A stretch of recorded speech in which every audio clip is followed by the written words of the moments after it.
नमस्कार दोस्तों, जैसा कि आप जानते हैं कि लोकसभा इलेक्शन 2024 शुरू हो चुका है। तो आज हम बात करने जा रहे हैं बीजेपी की कितनी सीट आएँगी 2024 के इलेक्शन में। 2019 में बीजेपी को 303 सीटें आई थी, तो क्या इस बार ये सीटें बढ़ने जा रही हैं, घटने? ये हम एक स्टेट वाइज़ बात करेंगे सारे स्टेट्स के लिए।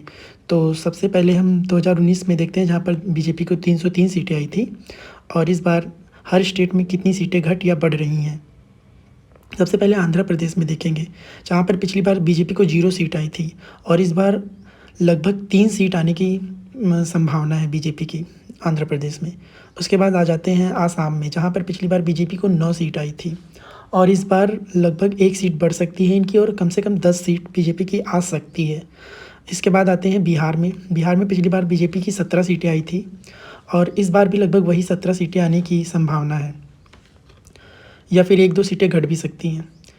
इसके बाद बात करते हैं छत्तीसगढ़ की, जहाँ पर बीजेपी की पिछली बार 9 सीटें आई थी, इस बार 1 या 2 सीटें बढ़ सकती हैं और 11 या 10 सीटें बीजेपी की आ सकती हैं। इसके बाद आते हैं दिल्ली में। दिल्ली में पिछली बार बीजेपी की 7 सीटें आई थी और इस बार भी लगभग सेम रिज़ल्ट रहने की संभावना है, 7 सीटें ही बीजेपी की आ सकती हैं दिल्ली में। और आते हैं गुजरात में। गुजरात में 2014 और 2019 में भी 26 सीटें आई थी और इस बार भी 26 सीटें आएँगी, यहाँ पर कोई चेंज नहीं होने जा रहा है, ऐसा लगता है। हरियाणा में आ जाते हैं। हरियाणा में 2019 में बीजेपी की 10 की 10 सीटें आई थी, लेकिन इस बार 1 सीट रोहतक की जो कि कम हो सकती है और 9 सीटें बीजेपी की आ सकती हैं। इसके बाद आ जाते हैं हिमाचल प्रदेश में। हिमाचल में बीजेपी की 4 सीटें आई थी, 4 की चारों इस बार भी आ सकती हैं, ऐसी संभावना है, या 1 सीट भी घटनी नहीं जा रही है यहाँ पर। जम्मू कश्मीर पे आ जाते हैं। पिछली बार बीजेपी की लद्दाख को मिलाकर 3 सीटें आई थी, इस बार लद्दाख की सीट शायद बीजेपी खो सकती है और बीजेपी टोटल 2 सीट जीत सकती है यहाँ पर।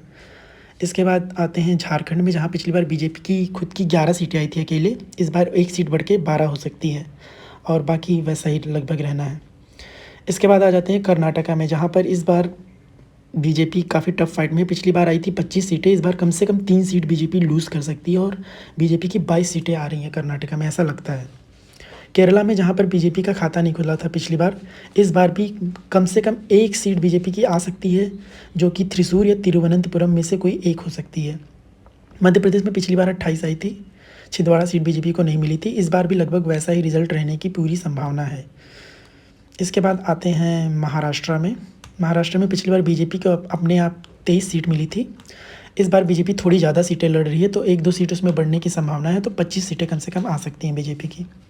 उड़ीसा की बात करें तो पिछली बार बीजेपी की 8 सीटें आई थी, इस बार 3-4 सीटें बीजेपी गेन कर रही है और कम से कम 12 सीट बीजेपी की आ रही है। रही बात अगले स्टेट पंजाब की, पंजाब में पिछली बार बीजेपी को सिर्फ 2 सीट आई थी, इस बार कम से कम 1 सीट गेन कर सकती है। अब वो अमृतसर की होगी या लुधियाना की होगी या जालंधर की होगी, ये देखना पड़ेगा। कम से कम 3 सीटें लेकिन आएंगी। राजस्थान में इस बार काफ़ी टफ फाइट है, बीजेपी को पिछली बार 24 सीटें आई थी, इस बार 2 या 3 सीटें घट सकती हैं और 22 सीटें बीजेपी आ सकती है कम से कम। तमिलनाडु में बीजेपी पिछली बार 0 सीट आई थी, इस बार कम से कम 1 या 2 सीट बीजेपी की गेन हो सकती है, तो इसीलिए हमने 2 सीट दिया हुआ है। तेलंगाना में पिछली बार बीजेपी की 4 सीटें आई थी, इस बार बीजेपी काफ़ी अच्छा करेगी और कम से कम 7 सीट बीजेपी जीत सकती है तेलंगाना में।